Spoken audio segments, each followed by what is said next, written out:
what really happened, I lost my grandfather on my father's side, and my grandfather on my mother's side came up here to the funeral, and he took us back down there, for the summer. I just completed a month and a half of summer school, and so I went in the car with my uncle, my father's brother, and my grandfather took Emmett Till and Wheeler Parker on a train back with him to Money, Mississippi. Before I left going down there, my mother, advised me to make sure, when I came in contact with a white person, make sure I said yes, sir, and no, sir, And so I understood that. So when I got down there, I really didn't come in contact with a white person until after he was killed. I really hadn't been exposed to too much raceness, and I really didn't know. We was going down to have a good time because I had three young uncles who was younger than I was on the farm. We was going down there to pick some cotton because I never picked any cotton before, and I was looking forward to do that because I had told my mother that I could pick 200 pounds, and she told me I could, So we was going down there to look for a good time, Emmett Till was, at the time, he was 14 years old, had just graduated out of grammar school. He was the type of guy, loved fun and jokes. He loved to play a joke on people and laugh. He laughed all the time, And show you an example, the day he got killed, we went fishing, a little mud hole down there. And I'm fishing, and all of a sudden I hear some water flash. And he would throw the log in the water and say, that was a big fish just jump up over there, And he would break out and laugh, That's the type of guy he was, And he loved to be, what you call it, the center of attraction? Right, that's the type of guy he was, My grandfather was a preacher. He had a church. And he had a little raggedy, I think it was a 41 Ford, if I'm not mistaken. And he took all of us to church that day, including my grandmother and my three uncles, myself, Emmett, and Wheeler. So while he was in the pulpit preaching, we get the car and drive to Money. So at the time of the incident, I was sitting out there playing checkers with this older man. And Emmett was mingling with these young boys, I guess around this age, around 14. At the time, I was 17. I was a senior in high school. He had just graduated from grammar school. So it was a little age difference between us two.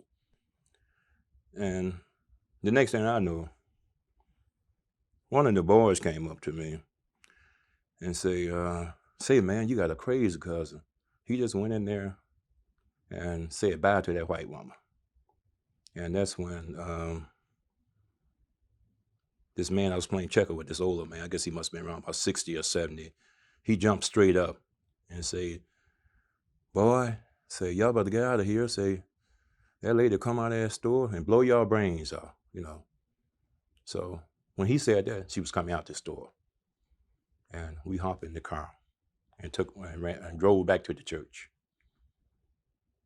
Did you think that at that time that white people would blow your brains out for saying bye to a lady like that? No, I didn't. It was kind of funny to us. We drove back to the church. We parked the car. We sat in back of the church. It had some benches back there. On the real last bench back there. So my grandfather was just about completing his sermon.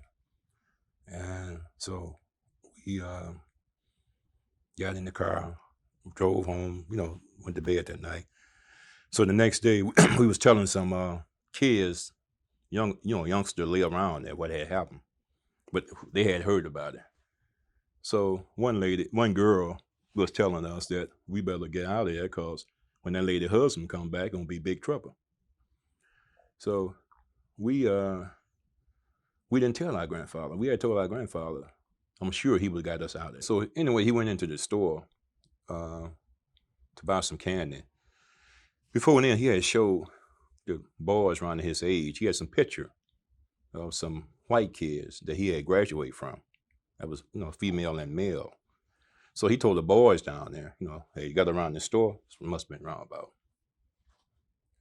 maybe 10 to 12, youngsters around there, that the girls was his girlfriend, So one of the local boys said, hey, there's a girl in that store there, so I bet you want to go in there and talk to her, So he went in there to get some candy. So when he was leaving out the store, after buying the candy, he told us, say, bye, baby. And that's when they came over and told me what he said. And that's when the old man was telling us that she will go to her car and get a pistol and blow his brains out, And that's when we hopped in the car and went on back to the church. And you didn't really take this old man seriously? I really didn't take the old man serious. I just figured he was old-fashioned and he was just what you call old country man. And I had no idea that, that a group of people would kill a boy over saying bye, baby, And it was really surprising. It was a shock. Tell me, describe for me that night when you're sleeping and the men coming to the house and what you're like. Well, this incident happened that Wednesday. Thursday, nothing happened. Friday, nothing happened. Saturday, nothing happened. So Saturday night, we went to town. The closest town was Greenwood. We went there, and we must have stayed there till approximately 3 o'clock that morning. So we returned, and my grandfather didn't have but 3 rooms. Had a kitchen and 2 bedrooms. And his bedroom, that's what we sit around, turned into a sitting room after he got up. So around about, I guess it must have been 3 o'clock, 3:30, I was awakened by a group of men in the house. So I didn't wake completely up. Youngsters, they sleep hard, So I woke up, rubbing my eyes, and I seen all these white guys, standing around. Some of them had shotguns and stuff, and seemed like this should have scared me. But I went back to sleep before they left. I went back to sleep, and when I woke up the next morning, I thought it was a dream. So I jumped straight up. I went to the porch, and my grandfather was sitting on the porch, So I asked him, I say, Papa, I said, did they bring Bo back? He said, no. He said, I hope they didn't kill that boy, And that's when I got kind of scared, So I asked him, I say, ain't you gonna call the police? He said, no, I can't call the police. Say, they told me if I call the sheriff, they was gonna kill everybody in this house, So I told him, I say, I'll call. So I went down there to the guy that owned the property there. His name was Mr. Ware. And I made the telephone call. But getting back to that night, the men who came into the house and got him, I heard from my grandfather on the porch there. At first, they was planning on taking all of us. When they came there, he answered the door. And the first thing they asked him was, did he have 3 boys in there from Chicago? And he stated yes. So I got my 2 grandsons and a nephew. So they told him to get us up.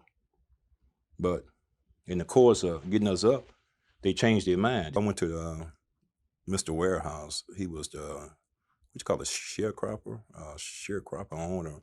He was the same man that my father worked for when he first got married, So I went there and I knocked on the front door and told him I want to make a telephone call to the sheriff. So he told me, he said, okay, you can make the telephone call, but use the back way, come to the back way, So I went to the back way, so he showed me where the phone was. So I called my mother and told her that during the night, a group of men had came into the house and took Bo, And we didn't know at the time, didn't know he was dead or alive, So in turn, she notified his mother, And then I called the sheriff and went back to the house. We sat there with my grandfather. my grandfather had took my grandmother around about 50 miles away to her brother's house because my grandmother was scared to death because that night she got hit side the head with a shotgun. She was trying to protect Bo, from the men's, and they told her to get back in bed. And during her pleading and stuff and getting out of bed again, one of the guys struck her with a shotgun side the head. So after he took him, she was scared to death, So she got my grandfather to take her to her brother's house. I can think of the name of that town. And she never did come back to the house anymore, Even until when she seen my grandfather again, it was in Chicago, about, I guess, 2 months later. Okay. Now let's go to the next when the body's found. That happened that Sunday.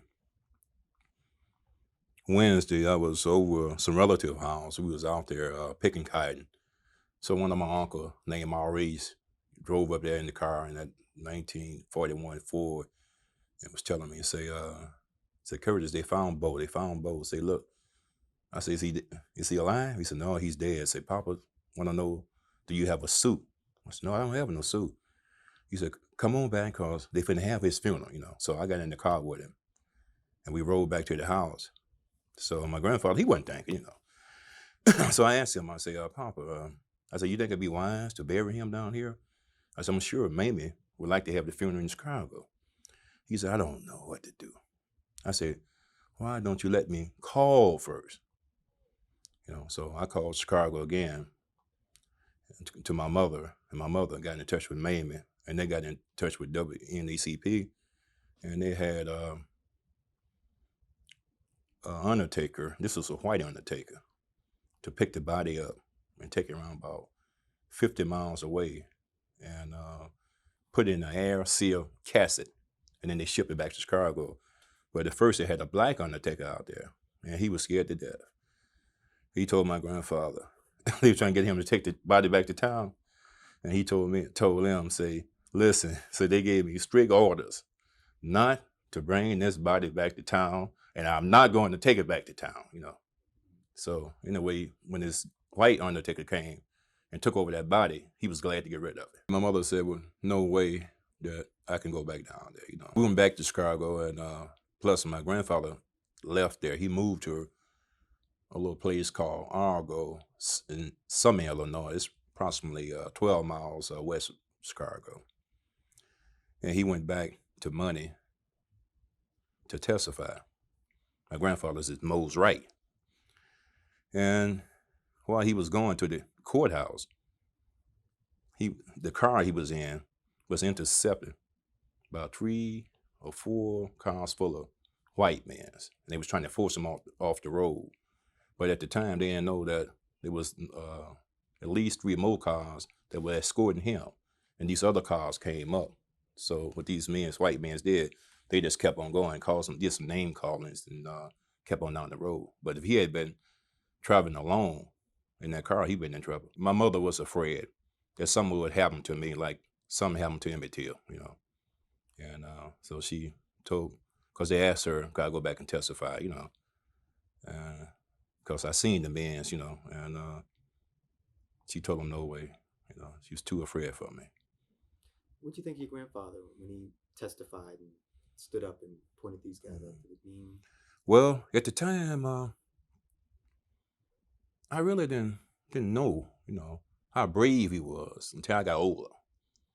And then that's when I really found out that he was a brave man, because I learned later that he was one of the first black men that stood up in court and pointed his finger at a white man and accused him of murder.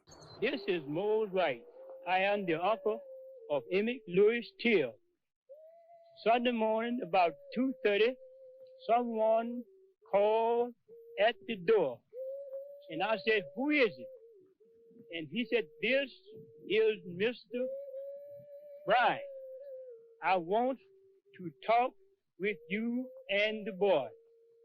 And when I opened the door, there was a man standing with a pistol in one hand and a flashlight in the other hand. And he asked me, did I have 2 boys there from Chicago? I told him I have. And he said, I want the boy that done all that talk. They marched him to the car, and they asked someone there, was this is the right boy? And the answer was, yes. And they drove toward money. At the time, I really didn't realize how brave my grandfather Mose Wright was, But after I got older, I realized that he was a brave man. He was a mighty brave man to travel back down there, among all those hostile peoples and testify and get him up in court and point his finger at a white man and accuse him of murder. He was the first black man that ever did that in the state of Mississippi. And I think most of that courage comes from him being a preacher, leading peoples, That's where you got this courage from. Did this event, what happened around that time, did it have any effect on your feelings towards white people at that time? No, it didn't, for the simple reason, the way my mother raised me. I was raised in a church, I don't know if you know, it's a sanctified church, and they don't teach no hate, You go there and it's about teach you turn the other cheek, And, I was 17 years old, and all I knew was church, and trying to live right, So I was about too young and raised too good and pure to have any hate in my heart, It was a way of life, where my parents told me down there. And so when you went down there, I guess the average black person expect certain things, Just like my grandfather was telling me, say, that wasn't the first time these men had committed a homicide. Said once they were selling watermelons, and this black man was sitting on this porch with his family and asked him, did he want to buy a watermelon? And he stated, no, nobody want to buy no MF watermelons. And these two guys, same two brothers, grabbed him and beat him to death with a chain. His family got him, buried him, didn't even make a police report. They didn't even notify the sheriff. So this was a way of life down there, And so, but after they killed my cousin Emmett, I think this woke a lot of people up, really showed them how hostile they was, Mamie at the time was a school teacher, and Emmett was her only son, So when they got in touch with her, she used every clout connection she had to get Emmett back to Chicago so he can have a decent burial. Because authority and money wanted to bury him right there. The same day he came out that river, they didn't want him to even go to Greenwood, which was only 10 miles away. They was determined to bury him right there in money. But Mamie, through her determination, I guess her strong will, she made connection down there and got him back. Then after she got him back, she made tours just about half of the United States, making speech and demonstrating and telling half of the world what they did to her son. Her and my grandfather, with the WACP,